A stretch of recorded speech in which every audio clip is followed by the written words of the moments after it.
Le chef de l'État, M. Patrice Talon, a présidé la séance du Conseil des ministres ce mercredi 24 avril 2024, à l'issue de laquelle les décisions que voici ont été prises. S'agissant des mesures normatives, création du registre des bénéficiaires effectifs auprès de l'Agence nationale du domaine et du foncier. Il ressort de différents rapports de structures spécialisées, aussi bien nationales qu'internationales, dans la lutte contre le blanchiment de capitaux et le terrorisme, que le secteur de l'immobilier et du foncier est le plus susceptible de servir à investir de l'argent illicitement gagné. D'après ces mêmes rapports, notre pays n'échappe pas à cette tendance, car des immeubles peuvent facilement s'acquérir pour le compte de personnes physiques dissimulées derrière des personnes morales et ou constructions juridiques sans que l'on puisse les identifier clairement. En effet, l'anonymat et l'opacité dans lesquelles se déroulent certaines transactions foncières et immobilières sont de nature à user de ce moyen à des fins de blanchiment de capitaux et de financement du terrorisme. Aussi, suivant les recommandations de ces structures, notamment le groupe d'action financière GAFI, s'avère-t-il opportun de mettre en place un cadre légal pour la collecte, la vérification et la publication des informations relatives aux bénéficiaires effectifs sur un site web officiel lors de l'établissement et de la mutation de titres fonciers. C'est à cette fin que le présent décret est adopté.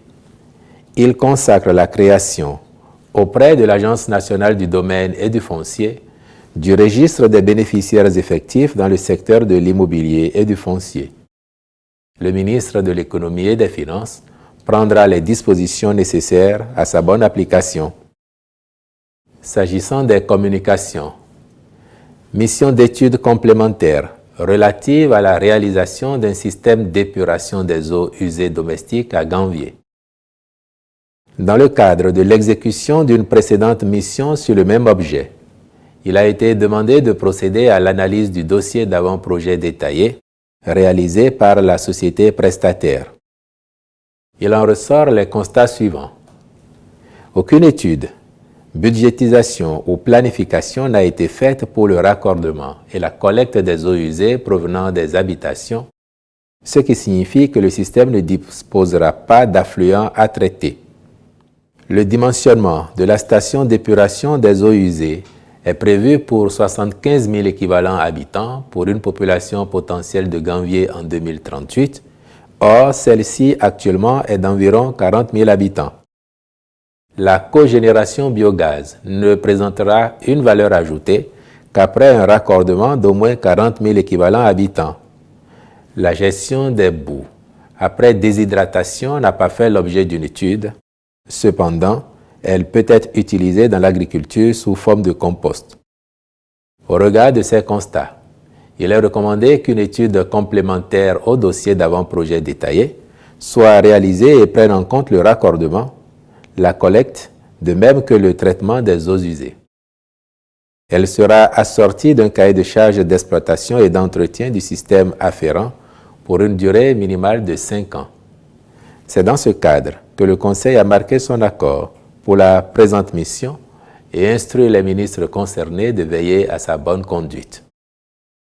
S'agissant des rencontres et manifestations internationales, il a été autorisé, sous cette rubrique, la participation du ministère du Cadre de vie et des Transports en charge du développement durable, ainsi que du ministère du Travail et de la fonction publique aux réunions statutaires et autres rencontres à l'extérieur de leurs ressorts respectifs au titre de l'année 2024. Au titre des mesures individuelles, enfin, les nominations ci-après ont été prononcées.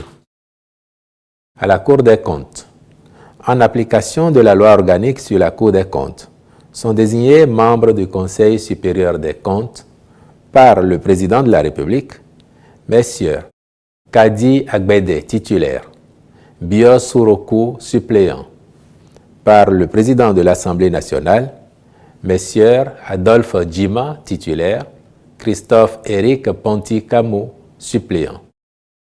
Au ministère de la décentralisation et de la gouvernance locale, Deuxième chargé de mission du préfet du département du Koufo, M. Ernest G.C. Baudrenou, je vous remercie.